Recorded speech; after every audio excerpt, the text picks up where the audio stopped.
Welcome to PandTha Games. If you're listening on audio platforms such as Apple Podcasts and Spotify, links are in the bio below. Feel free to leave a review and let us know what you guys thought, and if there's any ways we can improve, or if there's anything you guys just want to hear more of. Enjoy the episode, guys. Thanks. Hello everyone and welcome back to PandTha Talks, episode 17, Mark 3. Hey, that's not fair. Hey, the first one was my complete fuck up, I will 100% admit that. What, you're gonna try and justify your fuck up and say that I No. fucked up the second one? No. I wasn't even mentioning the second one. Then why is it Mark 3, huh? Why is this not just Mark 2, huh? Because I've got dyscalculus and can't count. I'm gonna sort you out next week. Excuse me, sir, it's a week and 2 days. Boy! Never mind, I can count. 9 days, we're gonna put your teeth in the dirt. Good luck, sir. There is no dirt. Just concrete. Well, that's just worse for you, my friend. Well, no, because then you're not doing what you said. That's horrific behaviour. I'll keep going through it further down and down until I find dirt. How's that sound? Eventually just get to the Earth's crust. Oh, well, this is a bit low.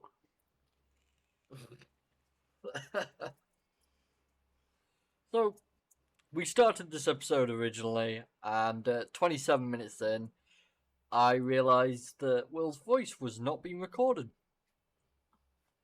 I hate him. I hate him so much. You hate me, I hate myself. Don't worry about it. We're all good. Another half an hour footage gone. Yeah, that, to be honest, is like the biggest annoyance. But we're still here, we're still kicking, and we'll get this one done.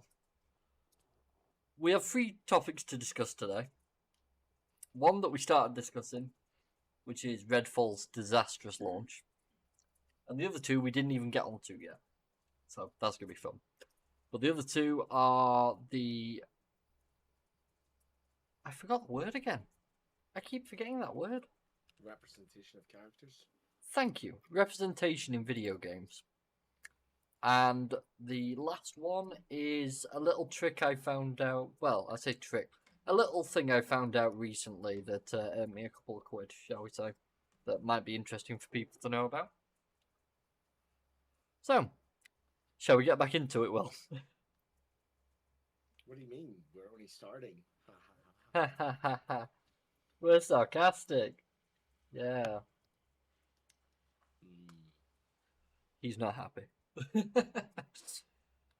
Xbox apologises following Redfall's disappointing launch. Now, we'd already gone through an article at this point, and the article didn't really say too much. It was more pointing out the issues with the actual game's gameplay, how there was plenty of guns, but nothing in regards to melee weapons or gadgets. Me and Will quite simply pointed out, how the hell did no one come up with, like, stabbing someone with a stake? Bloody UV bombs, garlic, tear gas, shit like that. Yeah, you got loads of options. You can be very creative. Vampires in their games. Like, there's plenty of things that have been made up in over the time that like have worked against vampires. Yeah, like holy water. I feel like I might have made up the new way to kill a vampire, and that's to eat some garlic bread and then spit on them because your saliva would technically be acidic. Yeah, so if we get arrested in like 9 days because of some random reason, we were probably walking around spitting garlic bread at people. What if we spit it at someone and they actually start burning? Well, then the population best start thanking us. Do we finally get to live in the world we always wanted to live in? What? The apocalypse? Yeah. I mean, it'd be peaceful to an extent. But yeah, that's pretty much all the first one really had to say. Other than it was quite boring because the characters' abilities were boring. And for some reason someone had a lightning javelin as their ability. How the fuck they're able to harness that power, I have no idea, nor do I want to find out. I'm also not exactly sure You what, sorry? Your Kill a mic's vampire. doing that weird thing. I'm not exactly sure whenever a lightning javelin was used to kill a vampire, like in the history of ever. Yeah. Unless that's counted as like a stake, because I mean, something sharp and metal. So then the lightning part of it is just completely useless. It's not Yeah. metal, it's wooden. Well, how the hell's Or, wood or, gonna... or so. That's what's killed the vampires. You stab them with a wooden stick or shoot them with a silver bullet. Yeah, I always found that wooden bit quite interesting because there was nowhere that really ever mentioned it had to be a wooden stake, just a stake. And people just kind of grabbed the closest thing of wood and just started sharpening the end. Well, I mean, what else are you gonna make a stick out of? Rebar? Yeah, you go ahead and sharpen some rebar in the apocalypse, man. Let me know how that goes for you. Don't need to, just need to push it with enough force.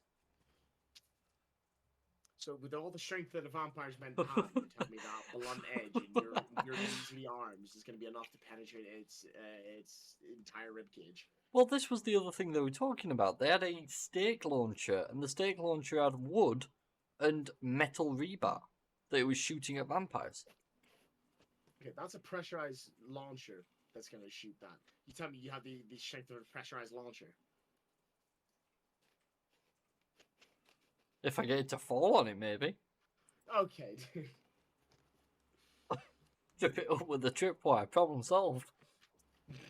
Straight through the noggin. Jesus Christ. I hate that saying so much. Anyways, we will get to talking now about what Xbox's CEO, Phil Spencer, has actually had to say regarding this, because I have a few comments to make regarding it. But I would like to primarily just focus on what he's actually said himself. To watch the community lose confidence, be disappointed, I'm disappointed, I'm upset with myself. When a team like Rare wants to do Sea of Thieves, when a team like Obsidian wants to do Grounded, when Tango wants to go do Hi-Fi Rush, when everybody probably thought they were doing The Evil Within 3. I want to give the teams the creative platform to go and push their ability, push their aspirations. But I also need to have a great selection of games that continue to come that surprise and delight our fans. We understand, we underdelivered on that, and for that I apologise. It's not what I expect, not what I want, but it's ours to deliver. Now I'd like to just tackle this bit first. I understand that he's upset that the community may have has lost confidence with him due to it. I understand that he's disappointed for it. I also really like this part because it's what I've been saying for quite a couple of years about Activision. I would love to see what other games that company could make other than Call of Duty. And that was something that we were talking about quite in depth when we kept talking about this Microsoft Activision Blizzard purchase. We'd love to see the developers being given the option to produce something different and push themselves. I love that idea. Hi-Fi Rush and Grounded did amazing things, but nobody expected Obsidian, who made Fallout New Vegas, to make Grounded, or Tango, who made The Evil Within, to make Hi-Fi Rush. It was just unexpected. In regards to this section, Xbox does need more solid releases and better games for it. And as of late, they have been a letdown. It's as simple as that. And it needs to be sorted. This part, though, is where I pick issue. Spence. What? What did you just say? This part is where I pick issue. Okay. I heard something else somehow. Fair enough. Spencer also admitted to knowing that the console version of Redfall would only run at 30 FPS, when the initial trailers showed off smoother footage running at 60 FPS on the PC version. He explained that they will have to be more transparent about that in the future and promised an update is coming to console. You shouldn't have to be more transparent about it in the future. All developers should be transparent from the get-go. It's lying to your consumers that ruins your reputation with them. You've got to be straight with them. I don't understand the whole set of people who would lie to their consumers because why not? We'll get sales from it. The team at Arcane is taking on the near-term feedback. We're still working on the 60 FPS. We have a good timeline for that, and that's all that's really said in this article about it. We don't know anything about the timeline. We don't know when the 60 FPS update for console is coming. But what we do have is footage of the game. Isn't that right, Will? Mm. Tasty, tasty footage. It's a little bit weird, but okay, sure. That's sort of. That's what we're going with. Right.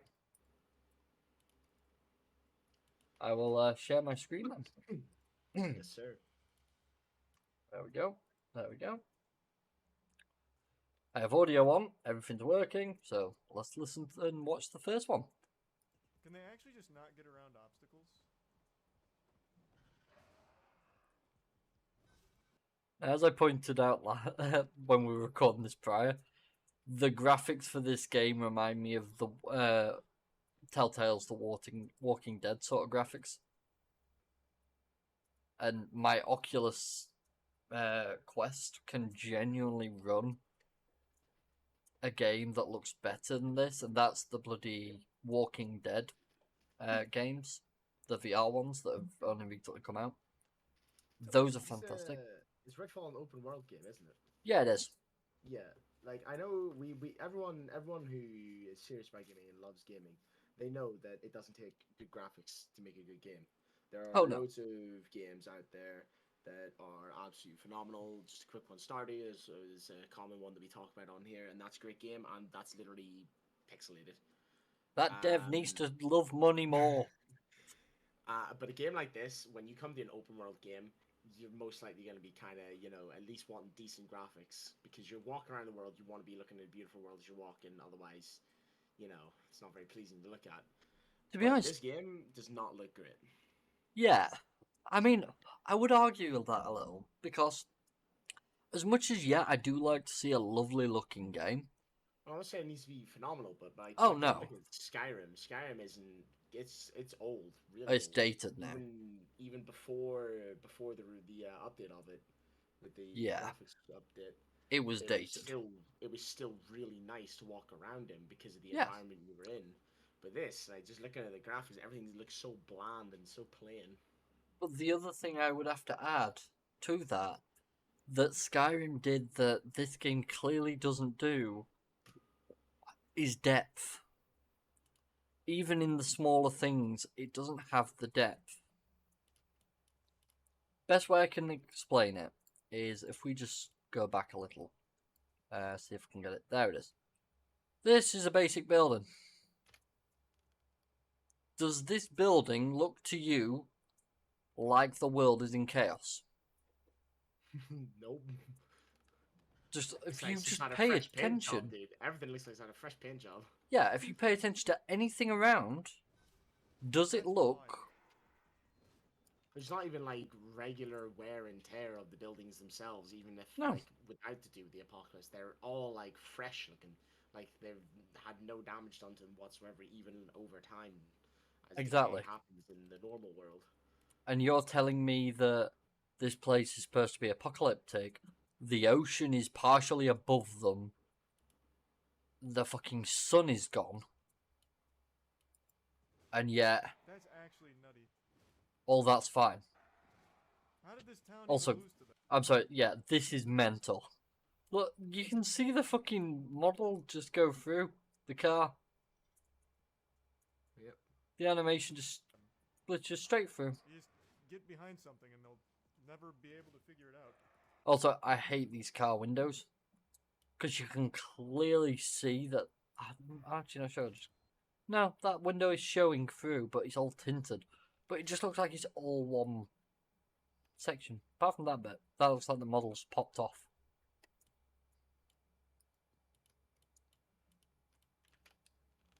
Right. Let's try the second one, shall we? Second one is awful, dude. Again, I just want to point out before we start here, just the water, the way it looks. And as I realized when we watched it the last time, the water isn't actually there. It's a solid, drawn out object, and then that water has been textured on top of it. Because if you watch as he walks towards it, he actually bumps up over it. Yeah, I realised that as Which well. is absolutely absurd. They've not even bothered to put in the effort in this part. No, that water isn't water. It's not like. Do you remember Atomic Heart, the fluid you could randomly swim through? No, I didn't see any. Basically, there was like this translucent fluid. You got near it, and you'd like jump into it, and you'd be swimming through it. If they'd have added that just to this bit, I think that'd still be interesting. But instead, it's a solid object that you just walk over, as you'll see right now. Like, I'm sorry, what? But it's the next parts that get me. This is stuff that, like, much older games do more than this game has done. As you can see by the title of it, of the video. Yeah. Also, I've got to point out, the blood looks reasonable. The body, no. What the fuck? That was metal.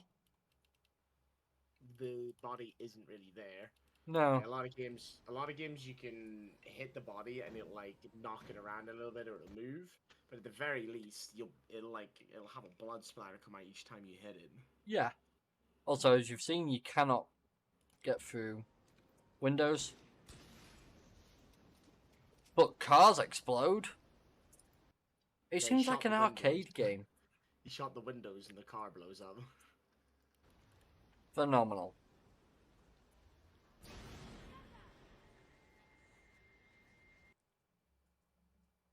Wow.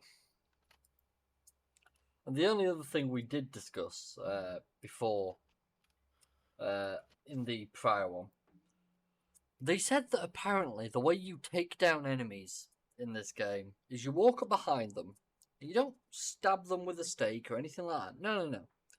You elbow them in the back. And apparently this kills not just the cultists, but the vampires as well. How the hell does that work? It's not great. It's nowhere near great, mate. It's a severe concern, I have to admit. I am quite concerned about that game. So, that is Redfall. What a disappointment. Definitely an absolute flop yet again. Just adding to the list of the amount of really bad and underwhelming games that have been released. Oh, yeah. I mean, and people are actually now trying to push the argument as well that the issue is PC gaming. That PC games are too complex to make is the argument that people are trying to make. Now, I would understand that argument if it wasn't for the fact that these are developers who are literally trained to do this. Just because it's simpler to make it for that person on the dev kit of a console, which I cannot say yes or no, it is or isn't. But what I can say for a fact is, they are still trained to make them for PCs. Which just simply means it's not that it takes, that it's more difficult. It just might take them a bit longer. Because they have to optimize shit a bit better. Doesn't make it more difficult by any shape or form. But it just seems to be ignored and gone over. And now people are trying to pin it all that PCs are too difficult to make games for and they're holding console back. When as many years have gone by that we've been held back because of actual hardware, because consoles just were not up to spec. They weren't up to scratch of what could be done. And Look even at now, Tarkov. you're seeing the new games like you were saying earlier. Redfall was being looked at 30 frames on console. Yeah. Like 30 frames is awful to see Yeah. a game running at. And yeah, PC's version needed 1 patch. Consoles needed 9. Yet PC's the issue here. I don't understand the argument personally, but that's just me. Right. I have a fun little one now for people. And this is for all those people that all those years ago started playing CSGO and then never touched it again, like myself.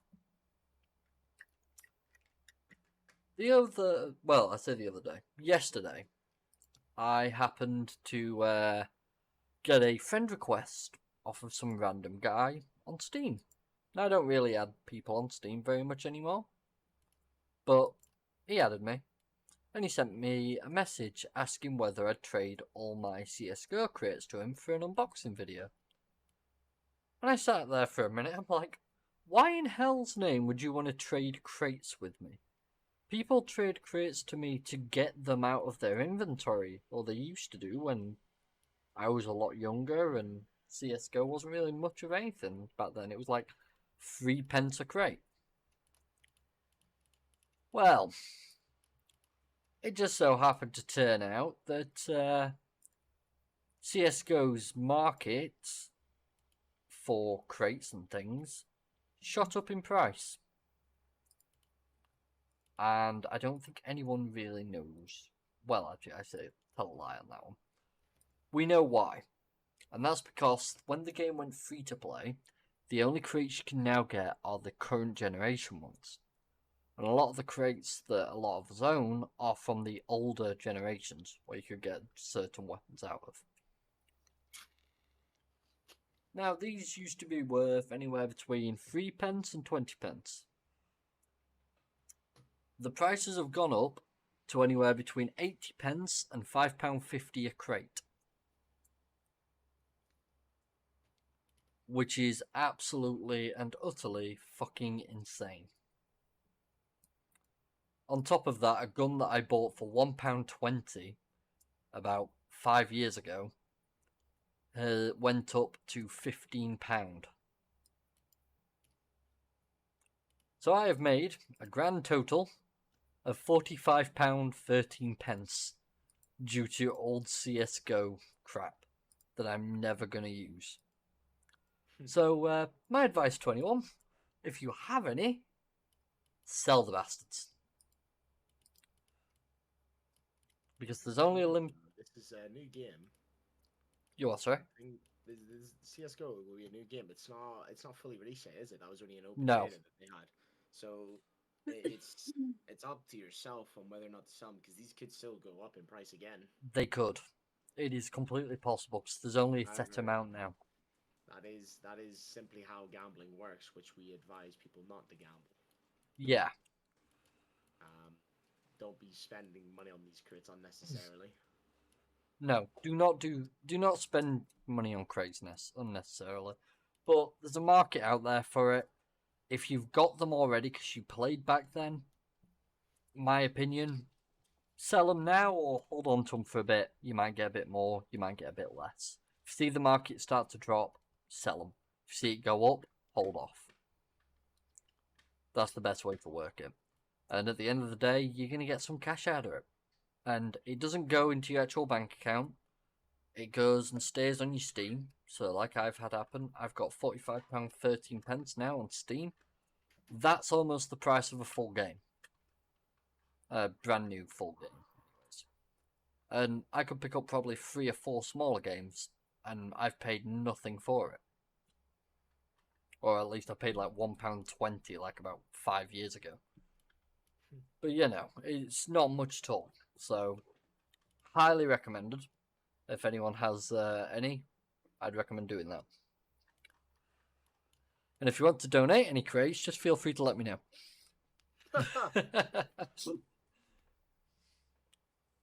But yeah, that's a nice little thing for anyone that listens. I know there's not a massive amount of people, and to be honest, that doesn't bother me. I enjoy just doing this every week and discussing new things. So, little tricks and bits for anyone who's interested.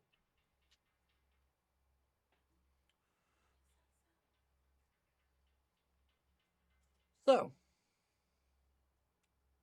the final issue. The final topic, should I say. Representation in video games. An argument as old as time. Race, sexuality, gender, anything you can think of. It has to have representation in some form. That is understandable. I do not have any issue with representation. I'd like to get that out there beforehand. And I also do not know Will's exact thoughts on this either. I just said I was going to discuss it this week, so the discussion... A topic I've thought of much, to be fair, so... Fair play. So this will be interesting to see them. It'll be my first thoughts on it, yeah. Fantastic. Even better. So, the representation argument. The argument I typically have, and this is my personal opinion, and it's not meant to attack anyone because it is not about anyone. It's more about my thoughts on video games as well as actually other media characters, because this goes a bit beyond gaming. And what I'm really trying to point out is the characters that are created but entirely based off stereotypes. How I mean this is there have been games or film characters, TV show characters, etc.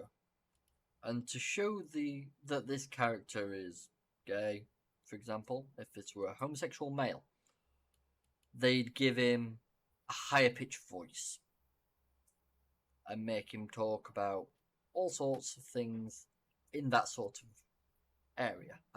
It's very difficult for me to be very specific because that would cause some issues. But my point is mainly, when they do this, all they really do is feeding a stereotype. Now, if I was to flip that, I have seen games that have presented this well. If you look at Cyberpunk, with their relationship system, V does not change their personality. It does not change who they are in any shape or form. But if you look at other types of media, their entire personality, the entirety of who they are, is based around a single fact. But there is more to a person than their sexuality, their skin colour, their race, their gender. It's about who you are. What do you enjoy doing? What do you like to talk about? What things do you do in your life that make you who you are? What's your humour type? Things like that.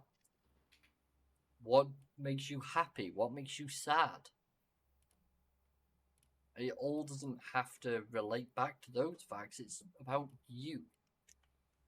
And I find that a lot of games, a lot of media does fall into this sort of trap, where instead of creating a character based around a personality, they create it based around one of these representational traits.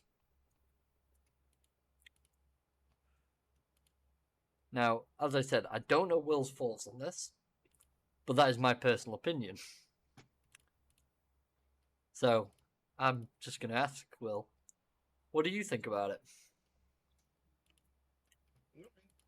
What you said is definitely true. Like, having a character have certain traits because of who they are is a bit much, and is not really a way to depict the character. Yeah. Because they are this, like whatever it is they want to be as a person, doesn't mean that they should get on in a certain way or wear certain things that are typically known to be stereotypical for whatever it is they claim they want to be. Exactly. I would fully agree. I'm trying to put it as vaguely as I can so that Yeah. it cannot cross any barriers. It's very difficult, isn't it?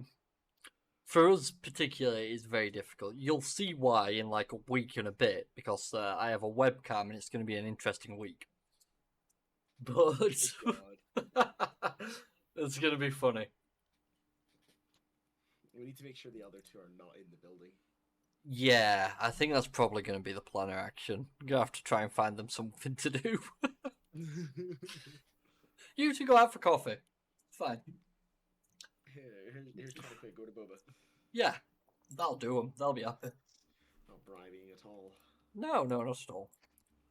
But I do find that it is sadly something that is done all too often. And if you actually sit down and you speak with these people, they're just like anyone else. They just want to be recognised that their characters, they do exist as people. And as I said, I am more than happy to see characters like that in a game, in a film, in a series. That can be achieved so simply, as simple as it can be in with a straight character. It really doesn't matter. Or with a white character, you show bits of heritage for their race. Like the perfect example for me for race and doing it right, Miles Morales, Spider-Man 2, the recent one. I think they did a phenomenal job of that. They showed his race and heritage through the area he lived in, New York, and like the languages he spoke and the background he had. I thought that did really well. There was a game I was playing a while ago. I can never remember the name of it, but you play as a female, and the only reason that you knew that she was into females was because she flirted a bit, and she ended up by the end of the game having a girlfriend. She gave her a kiss. That was it. Moved on. But there was so much more to the game. But then a lot of people will get annoyed at developers when they don't add any of these things. I think one of my favourites is some people got annoyed a while back that in the Tomb Raider game there was no like relationship.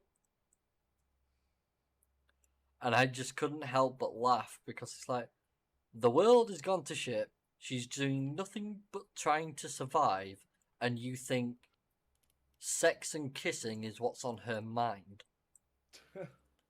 Yeah, I don't see that going down well. Personally, I think it's the last thing anyone would think about. But in the games, a relationship, in the newer Tomb Raider games, I must add, a relationship is not actually stated for Laura. It's only focused on her family dynamic. That is what it focuses on in the newer Tomb Raider games. And I actually quite like that about it. I thought it was quite enjoyable. But it's those sort of things that seem to be missed off a bit more nowadays. And we do seem to be just focusing on the characteristics of people or the stereotypes, as I said before. And I'd much rather just see what kind of personalities these people have. What made the character who they are? Yes, don't get me wrong, their race, their gender, their sexuality is a part of that. But there is so much more to it. And that is kind of what annoys me about this whole... What's that word again? Representation? Yeah, the whole representation... Thank you, I keep forgetting. The whole representation debate used to irritate me so much because as great as it is to have representation, I don't mind it. But the amount of people that would basically just do this. They would create a character that's just hitting the characteristics of representation. Oh, right, so you want representation. Alright, we will add a Hispanic, lesbian, female into the game. Okay, and what does she do? What kind of person is she? What is there? build on her. Just because she hits these characteristics doesn't mean she isn't someone. Create the character. Make it more than just, oh yeah, this is who they are. They're just these 3 characteristics and that's it. Anyone is more than that.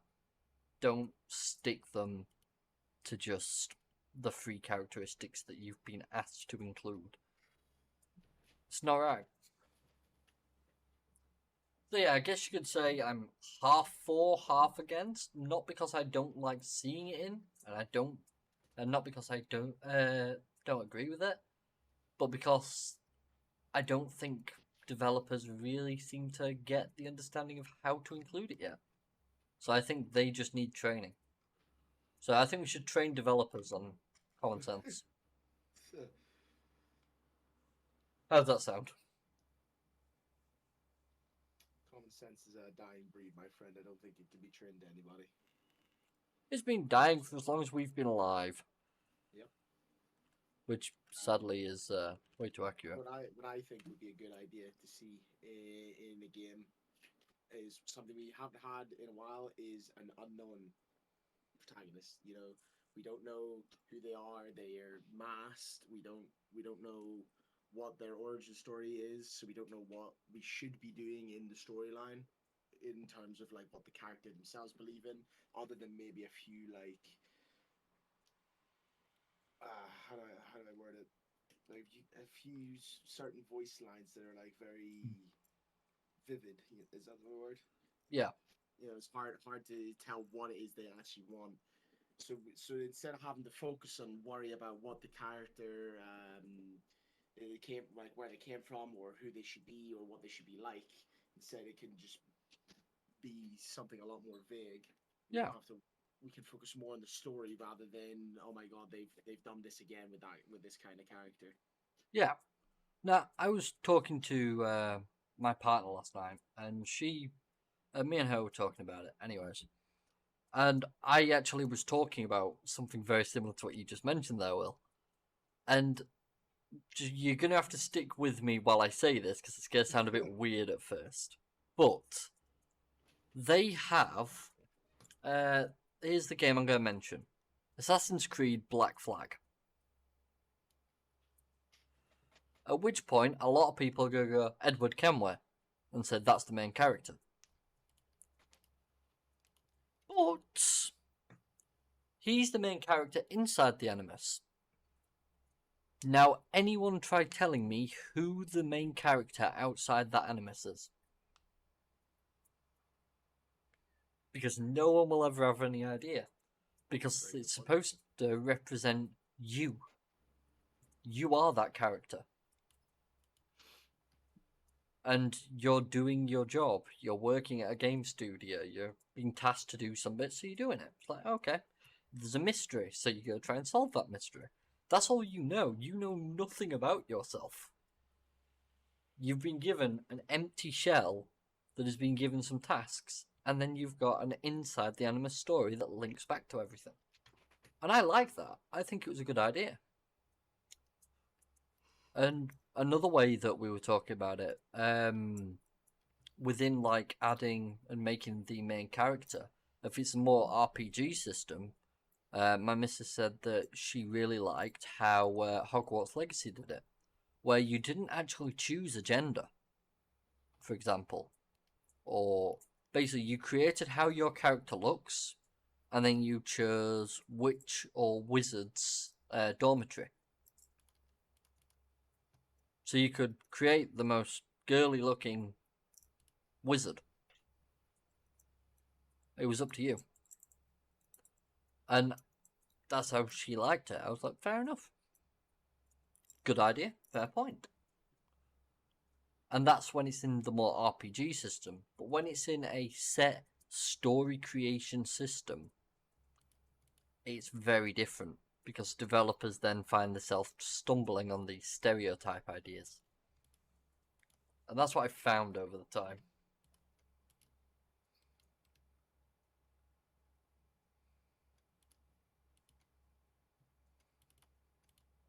unfortunately nowadays it is with the games like that.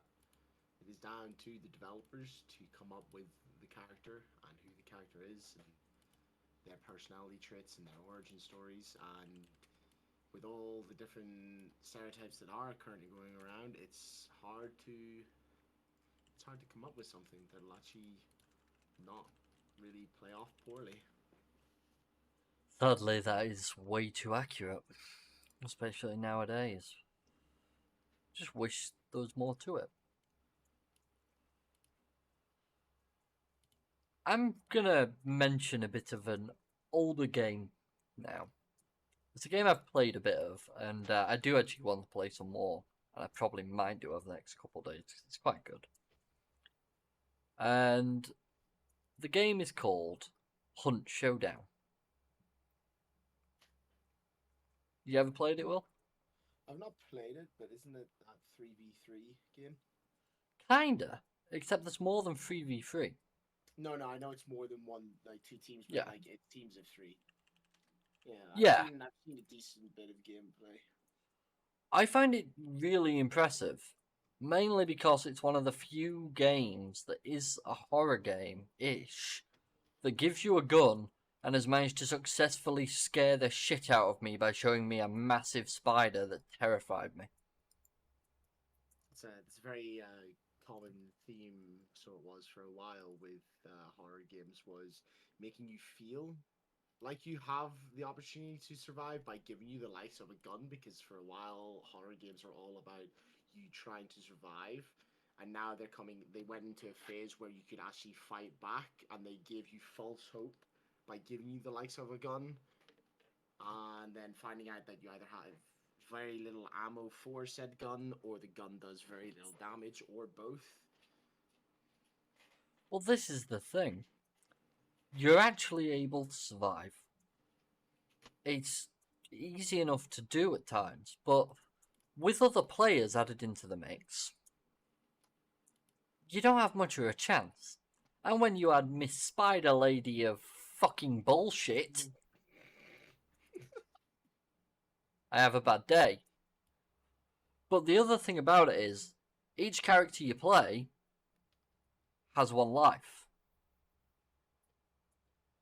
So the character you're playing as in that session, if you die, you lose that guy. So that means you've lost some skill points and things. And some of the weapons on him. But anything that's back with you at base, you start off with basically like regular loot, but you might have found like a better rifle on someone else. So you might have taken that. But yeah, you basically get different characters. And they'll be better at different things. So if one dies, you might have to switch to another guy. But you can unlock more as time goes by. It's not really an issue. But I think it's a really interesting game. And at times I've gone to pick it up and play it again, and I'm like, no, if I play this, I will not stop for about a month. Don't do it. So I've held off. But it's one of those that I really want to get back into. I think it'd be interesting. Especially because it's PvPvE. What do you mean? To pick it up and not put it down for the next month. That's the whole point of gaming.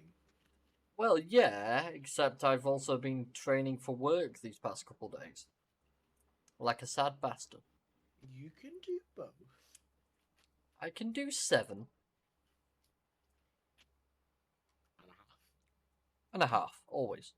Alright, good.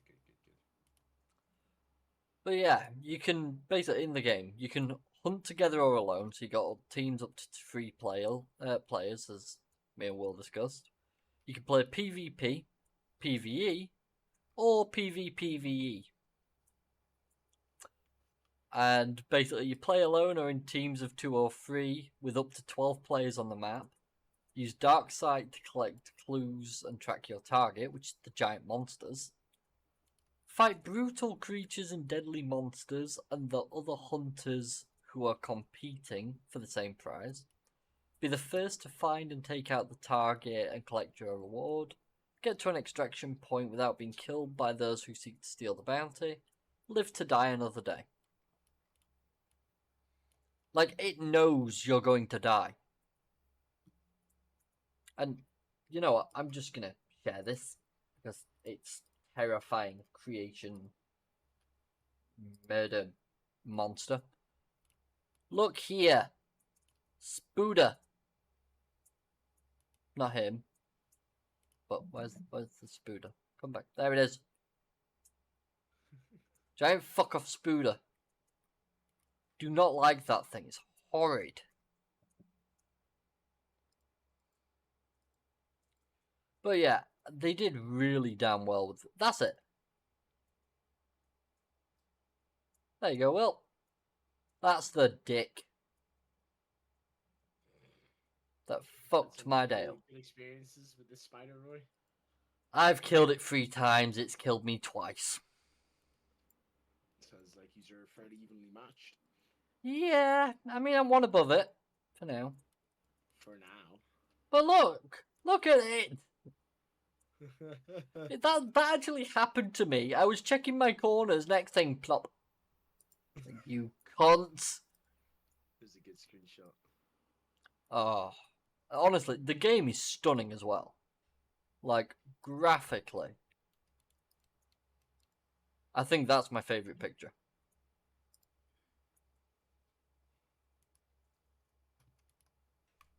But no, I think Hunt Showdown is a game that, as sad as it is to say, I feel it is really underrated and more people need to play it. It's got 126,000 reviews, which shows you that a lot of people have played it, but I just think more people need to. Seriously. Oh, and if any randoms just want to play it, just send me a message. I'm a boring person, please. Help. But, yeah, there's also the proof of the income I receive for people. That was a fun time. Also, I've been playing Space Tarkov lately. I don't know about you, Will. What have you been up to? You've been playing Marauders. It's great. I've been between 7 Days to Die and Command and Conquer again, dude. 7 Days to Die and Command and Conquer. Yep. Sounds like it's been a good time for you. Just been chill. In my opinion, though, that's the best way to chill out, isn't it? Find games that you enjoy. If you could call that, sure. Well, sorry? If you could call enjoying it, sure. I don't know. Don't know how much I could agree with that. You enjoy Command and Conquer, we both know it. Don't try lying to me, boy. I'll lie to you every day. Ouch. Fucking 2-bit prostitute. Bastard. Ouch. Yeah, you got that, bitch. Another thing, in regards to new games, actually. So I was starting to look at some articles, as people can see. But a game that I've known about for a bit, called Landlord's Supper, is apparently getting its full release. And if you don't know what it is, the title here probably like sums it up. A slice of life simulator about getting in debt and drunk in 80s Britain celebrates the coronation by leaving early access. I like the tagline, God save our gracious dole. For anyone who doesn't live in England, the dole... How do I explain this? It's where you get benefits from the government. It's basically you don't have a job, so it's considered you're living on benefits, and the term would be used as he lives on the dole. Yeah. Or the dole, whatever the hell you want to call it. And, you know, we're English, so this is just how we are. What, stupid? Yeah. Yeah, pretty much. Sums up.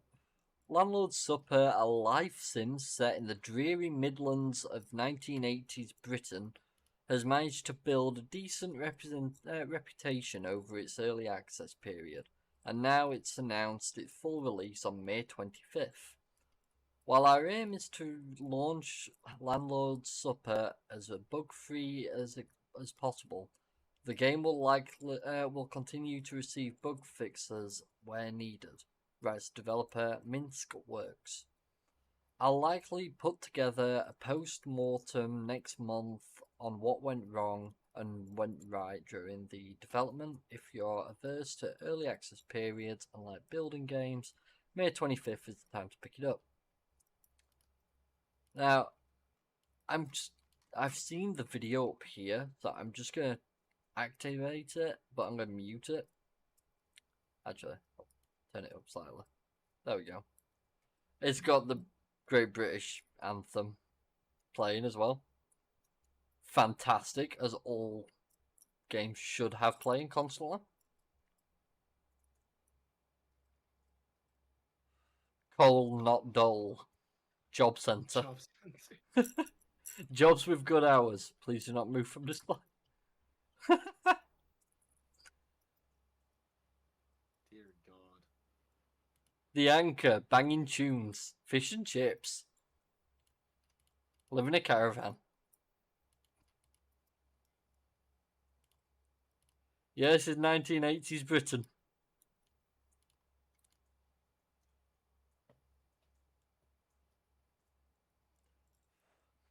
Running around with a wheelbarrow?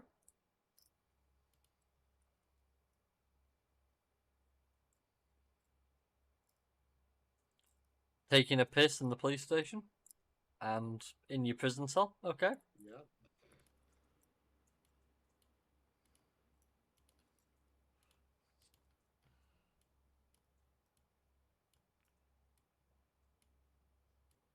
Now, I feel like I need to add, the British, the one thing about us, we drink a lot. That's about it. That's the only thing you need to know about the British. Honestly, that's it. Oh, and Hogwarts Legacy did an update the other day. Seems we were speaking about it earlier, I thought I'd quickly just touch on it. You know how a lot of people were saying they'd never play the game because they've got arachnophobia? Yeah. They finally made an arachnophobia mode. So was they turn them into tiny massive polygons like that one game did? Grounded. Makes it even scarier. No, if I remember right, it actually makes them look very interesting.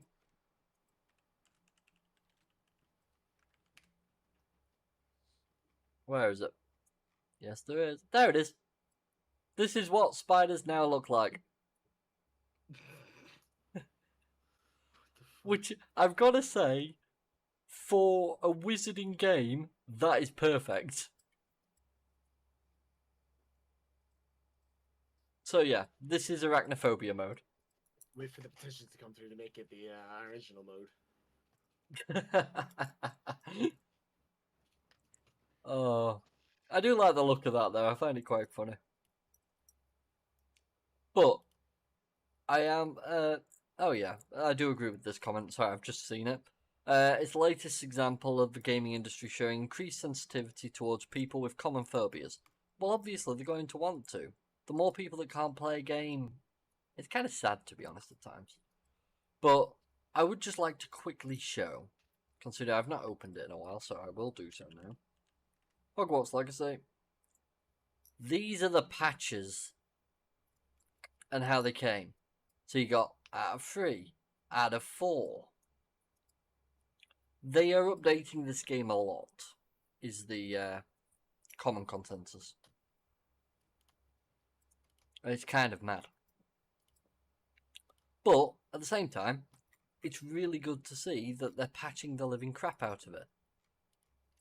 It's good to see as well devs just working on their game more after they've released it. Oh yeah. Not charging for every fucking update. Exactly. So this, well, is technically the beginning of where the update started, if you technically go upwards. You ready to see how long it is? Yeah. That's one done. 2 done, 3 done. That's the 4th. So yeah, all that are issues they've fixed since the release. All them.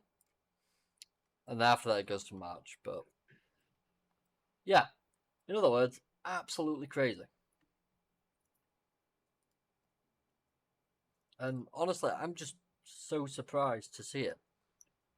But it's a great thing to see that we've kind of made that progress, that developers are still working on these games.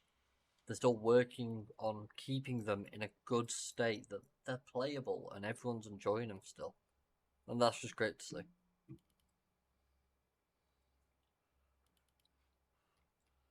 But before we go and end this week's episode, Will, is there anything you would like to discuss or add to anything that we've said this week? Nothing that I can think of, my friend. No problem at all. Well, if that's the case, then thank you all for watching episode 17 and joining us on this interesting little discussion.